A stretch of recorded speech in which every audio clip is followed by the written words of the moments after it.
I'm Penelope Mitchell, and I'm 26 now. Growing up, I had parents, obviously. Jennifer and Robert Mitchell. And I had an older sister, Olivia, who's 4 years older than me. She's 30 now, married to some guy named Derek, and they've got twin boys who just turned 4. But here's the thing about my childhood that really screwed with my head for years. From the moment I could understand words, I was compared to Olivia. Every single day. She was the golden child, the one who could do no wrong. When she brought home straight A's in 5th grade, my parents threw her a pizza party and bought her a new bike. When I brought home straight A's 2 years later, my mom just said it was expected and that Olivia had done it first anyway. I remember when I was 8 and Olivia was 12. We both played soccer. She scored 3 goals in one game, and my dad wouldn't shut up about it for weeks. He told everyone at his office, all our relatives, even the neighbors. When I scored 4 goals in my game the next month, he just nodded and said that was nice. At home, it was even worse. Every decision, every family discussion, Olivia's opinion was what mattered.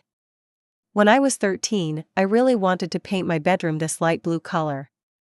I'd been saving up my allowance to buy the paint myself.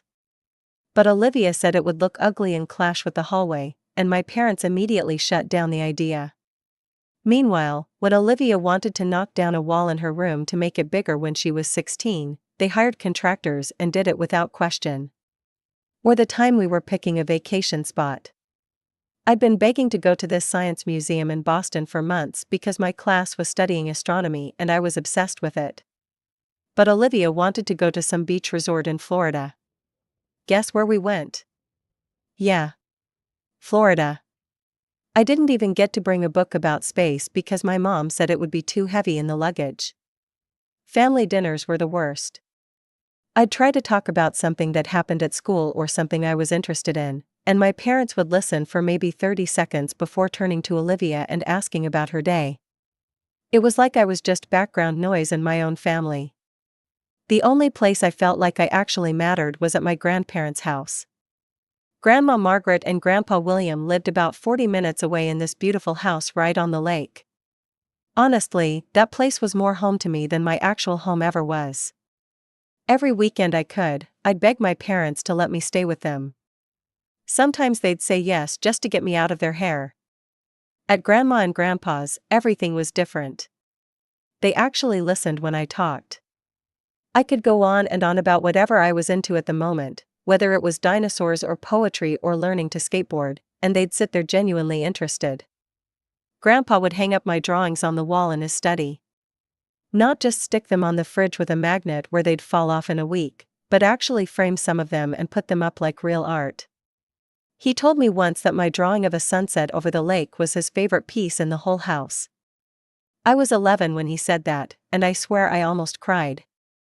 Grandma would make tea and bake these amazing chocolate chip cookies from scratch.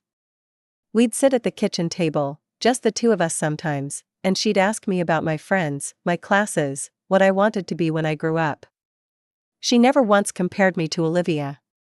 Never once said I should be more like her. At their house, I was just Penelope, and that was enough. When I graduated high school, I wanted to go to university. I'd worked hard, gotten good grades despite the lack of encouragement at home, and I'd been accepted to a decent school with a program I was excited about.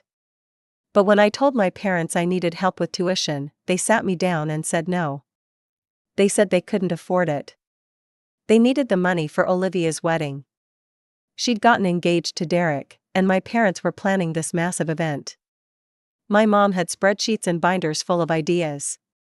They'd booked this expensive hotel downtown, hired a fancy caterer, and my mom was having a custom dress made for Olivia that cost more than a semester of my tuition. I asked if maybe they could help with just a little bit, enough to cover my books at least.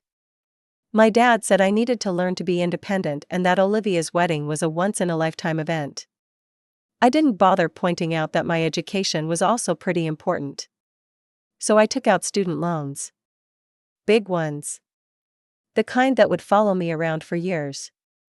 I signed all the papers myself, moved into a tiny dorm room, and started classes while working part-time at a coffee shop to cover my living expenses. The wedding was insane.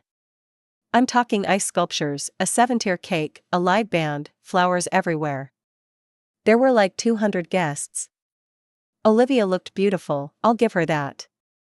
The custom dress was gorgeous. My parents looked so proud walking her down the aisle. During the reception, while everyone was eating overpriced steak and drinking champagne, Grandma and Grandpa found me sitting alone at a table in the corner. I'd been watching everyone celebrate and trying not to think about my student loan debt. Grandpa pulled up a chair next to me and asked how school was going. I told him it was good, that my classes were interesting, that I was managing okay. He looked at me with these kind eyes and said if things ever got difficult, if I ever needed help, I could come to them. He said they'd always support me. Grandma squeezed my hand and nodded.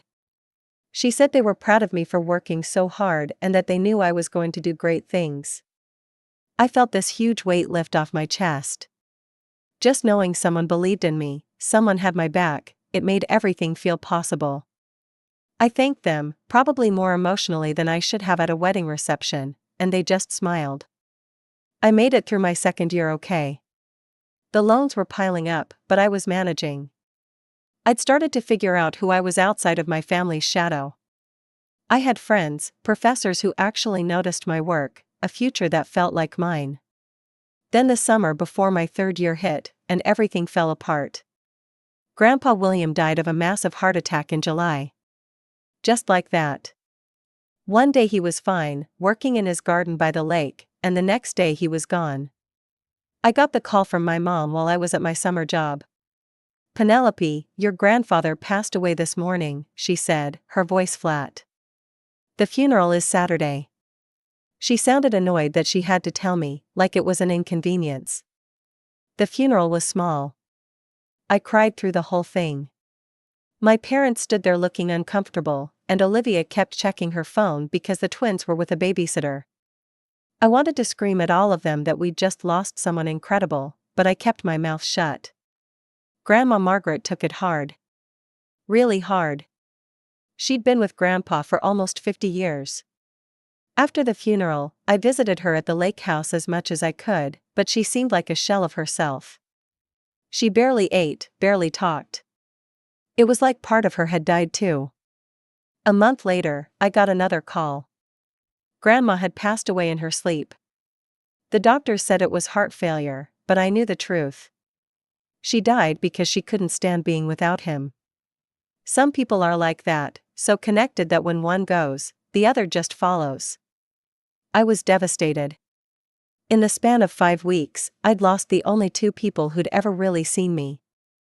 The only 2 people who'd made me feel like I mattered. I spent days just crying in my dorm room, barely able to function. A week after Grandma's funeral, my mom called and told me we had to meet at a lawyer's office. Some guy named Mr. Johnson who'd handled my grandparents' affairs. She said it was for the reading of the will and that I needed to be there. I showed up at this office downtown on a Wednesday afternoon. The waiting room had these leather chairs and old law books on shelves. My parents were already there, sitting stiff and formal. Olivia was next to them, looking bored. Mr. Johnson was this older man with gray hair and a calm voice. He invited us into his office and had us sit down. Then he opened a folder and started reading. "Your grandparents have left their house at 2847 Lakeview Road to Penelope Mitchell," he said. "Along with $150,000 in cash." The room went dead silent for about 3 seconds. Then Olivia made this sharp inhaling sound, like she'd been punched. My mom grabbed my dad's hand so hard her knuckles turned white. I sat there in shock. I hadn't expected anything, honestly. I just wanted them back. Mr. Johnson kept reading. "There is a personal message from William to Jennifer Mitchell," he said, then read it out loud. "We do not leave you or Olivia anything, as we already gave you $200,000 when you reported financial difficulties in preparing for Olivia's wedding." $200,000. I felt like I'd been slapped. My parents had told me they couldn't afford to help with my education.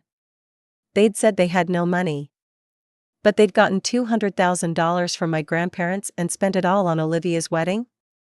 That hotel, that dress, that ridiculous ice sculpture, it all made sense now. My mom jumped up from her chair. Her face went bright red, and she slammed her hand down on Mr. Johnson's desk so hard I thought she'd hurt herself. "I can't accept this," she said loudly, "this isn't fair. You can't just single out Penelope like this." Mr. Johnson didn't even flinch. "Mrs. Mitchell, this is an official will, properly executed. The wishes of the deceased must be respected." "But they must have been confused," my dad tried to argue. "There is nothing to contest here," Mr. Johnson said firmly. "Everything is legal and final." My parents looked furious. Olivia looked like she wanted to cry. And I just sat there, numb, trying to process everything. We left the office, and I thought that was it. I was heading to my car when my parents caught up with me in the parking lot. "Penelope, wait," my mom called out in this sweet, syrupy voice I'd literally never heard her use before. "Can we talk for a minute?" I should have said no. But some stupid part of me thought maybe they wanted to actually have a real conversation for once. So I agreed. We walked to a cafe next door. It was one of those places with small tables and overpriced coffee. We sat down, and my mom didn't waste any time. She immediately started talking about the house. "I know a realtor, someone very good," she said. "She could sell the lake house for a great price. The market is hot right now. You could make a lot of money." My dad jumped in. "Maintaining a house is expensive, Penelope. Property taxes, repairs, upkeep. It's too much for a young girl to handle, especially a student." Olivia nodded enthusiastically. "You're not going to live that far from the city anyway. It would be smarter to sell and use the money somewhere more convenient." Then my mom reached across the table and took my hand. She leaned in close and whispered, "We're family, sweetheart. Family helps each other. Selling the house would be the responsible thing to do." I looked at her hand on mine. I thought about all the times she'd ignored me, dismissed me, chose Olivia over me. I thought about the $200,000 they'd hidden from me. I thought about my grandparents and how that house was the only place I'd ever felt loved. I pulled my hand away. "I have no intention of selling the house," I said clearly and firmly. "I want to keep what my grandparents left me. It means something to me." My mom's face changed instantly. The sweetness disappeared. "You're being selfish and foolish," my dad started arguing. "This is completely unreasonable," Olivia added. I stood up, left money for my coffee on the table, and walked out. They called after me, but I didn't turn around. 2 years passed after that disaster at the cafe. I focused on myself for the first time in my life. The money my grandparents left me, I didn't blow it on stupid stuff. I opened an investment account and put most of it there. I used some to pay for the upkeep of the lake house, property taxes, and basic maintenance. For myself, I only bought what I actually needed. I finished my last 2 years of university and graduated with decent grades. Then I landed a job at this marketing company I'd been dreaming about working for since my junior year. It wasn't some huge corporation, but it was respected in the industry and the work was interesting. I was proud of myself. I rented a small apartment in the city. Nothing fancy, just a 1-bedroom with enough space for me and my stuff. It was mine, and that's what mattered. The lake house, I didn't let it sit empty. I had a friend who worked as a realtor, and she helped me rent it out to people who wanted a vacation spot by the lake. Families mostly, sometimes couples looking for a quiet weekend. The rental income helped cover the costs and then some. As for my parents and Olivia, I barely spoke to them. We'd go months without any contact. They'd call sometimes, usually around holidays, and I'd give short answers and get off the phone as fast as I could. It was better that way. Then one day my mom called and said she wanted me to come to dinner on Friday.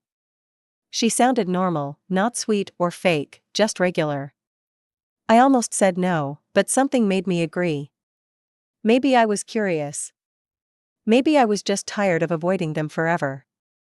When I pulled up to my parents' house that Friday evening, I noticed right away that something was off. The house looked bad.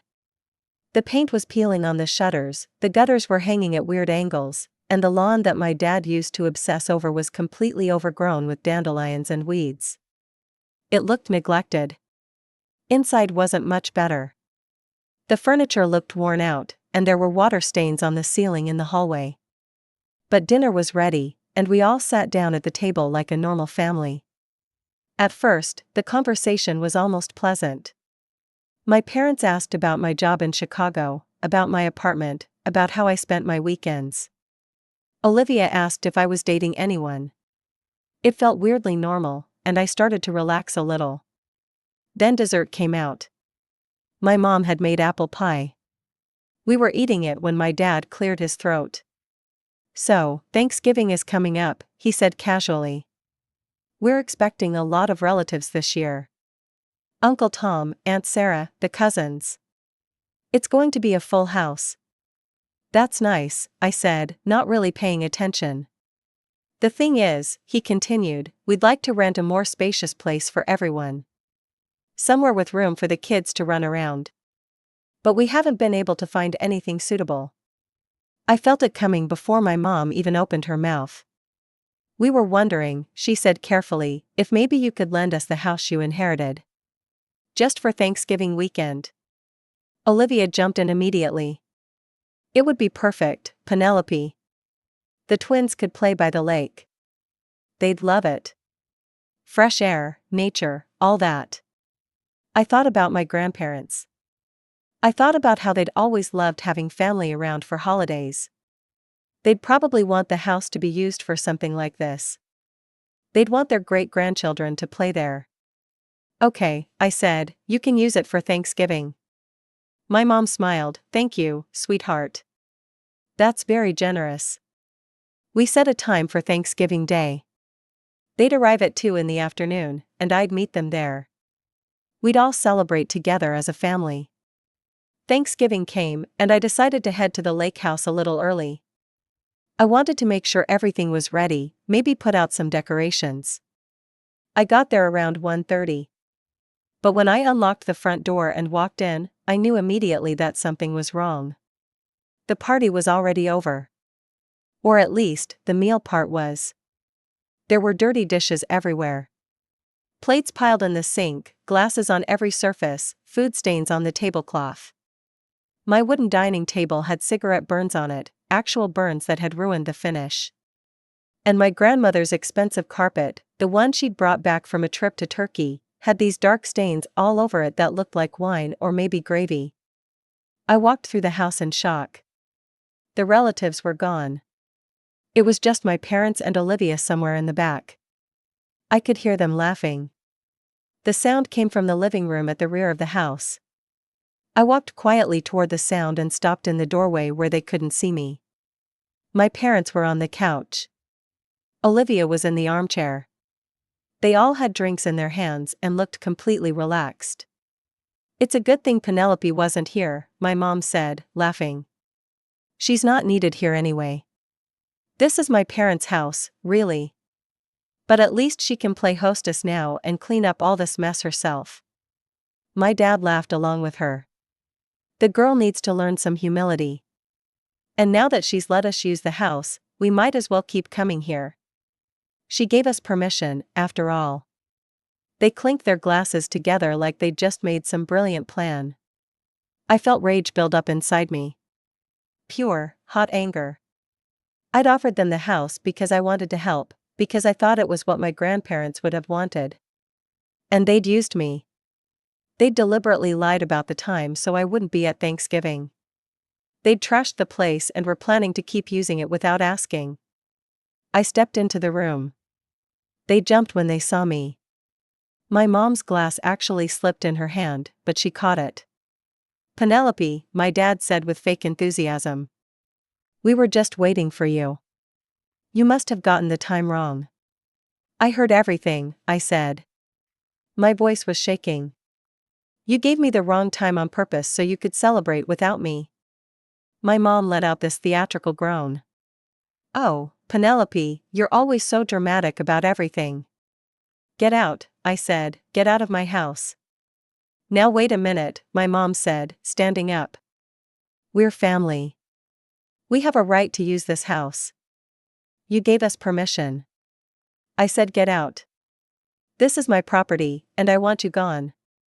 My dad laughed, actually laughed. This is our family home, Penelope. We're staying. And you can start cleaning up the kitchen. I didn't say anything else. I turned around and walked straight out the front door, slamming it behind me so hard the windows rattled. The next morning, I called Mr. Johnson. He'd been helping my grandparents for years, and I trusted him. I told him everything that happened at Thanksgiving. Even if they're your parents, he said firmly, your property rights need to be protected. We'll take legal action. Getting ready for court took time.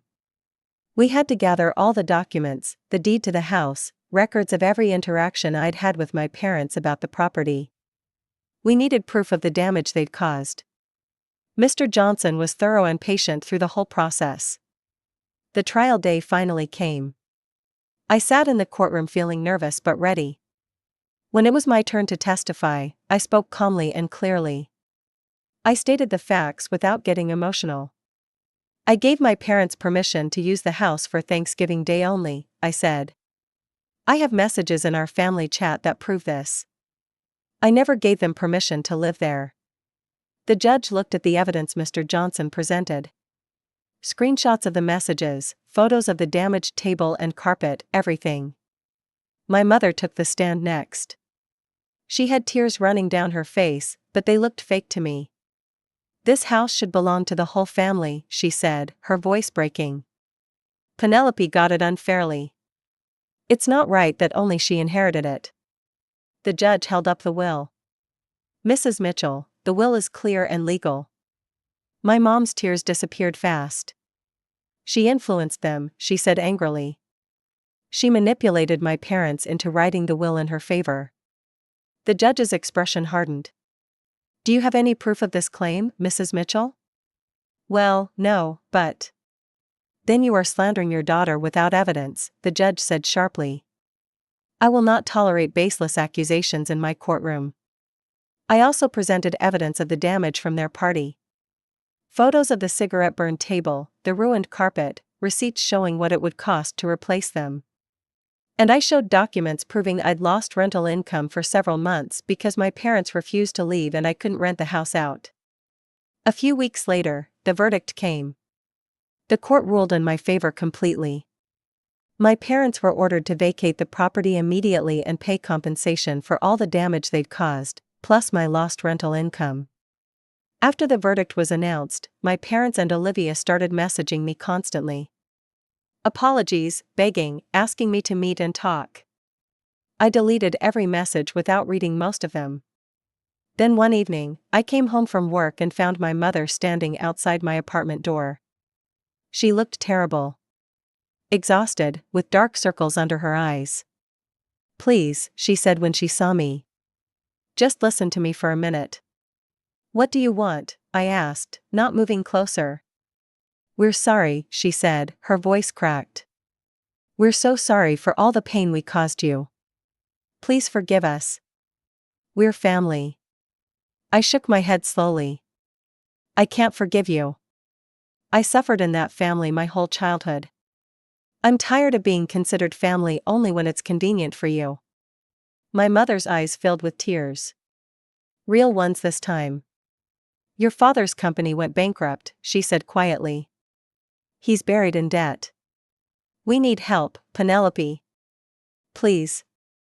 I took a deep breath and looked at her directly. I can't help you. And I don't consider you my family anymore. She stared at me like I'd slapped her. Her mouth opened, but no sound came out. Then slowly, she lowered her head and walked away without another word. I went inside my apartment and immediately called Mr. Johnson. I told him about my mother showing up. You should apply for a restraining order, he advised. To protect your peace of mind. I filed for it the next day. When the restraining order was approved, the the court sent official documents to my parents by mail. They were shocked, apparently. And they told every relative they could about what I'd done, trying to make me look like the villain. But I heard from some of those relatives what was really happening to my family. My dad couldn't find a job after his company went under. He spent all his time trying to pay off debts. His arrogant personality had ruined most of his friendships, and he'd pushed away almost everyone who might have helped him. My mom was mentally falling apart, stressed about my dad's situation. She'd stopped taking care of herself. Olivia and her husband were struggling too. Raising twins was expensive, and their relationship was strained. Money was tight. She worked constantly to cover the kids' school costs and daily expenses. She'd always relied on our parents for help, and now without them, she was drowning. I didn't feel guilty. I felt free. After cutting off contact with my family completely, I threw myself into my work. Each successful project made me more confident. I could feel myself growing, becoming the person I was supposed to be all along. After work, I'd go to cafes in the city and meet new people. I made actual friends, people who liked me for who I was. People who didn't compare me to anyone or expect me to be someone else. On weekends, I drove out to the lake house. I'd sit on the porch and watch the water, or walk along the shore. Sometimes I'd go inside and look at the drawings Grandpa had framed, still hanging on the wall. I'd think about Grandma's cookies and the way they'd both listen to me like I mattered. I felt grateful. Grateful they'd seen something in me worth protecting. Grateful they'd given me a way out. Grateful they'd loved me when nobody else did. The house wasn't just property to me. It was proof that someone had cared. That someone had thought I deserved good things. And now, finally, I was living the life they'd wanted for me. I was happy, actually happy. And I'd done it all on my own terms.